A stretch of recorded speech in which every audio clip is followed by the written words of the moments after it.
Our Philippine Hawk Eagle named Hunter.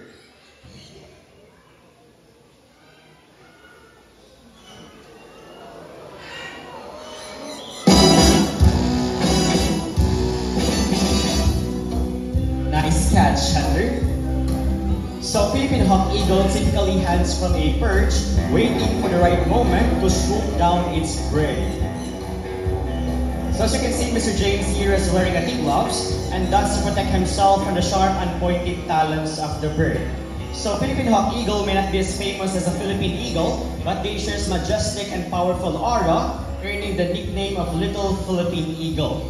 It is considered as a medium-sized raptor that can grow from up to 65 to 70 centimeters in length, with a wingspan of 105 to 125 centimeters.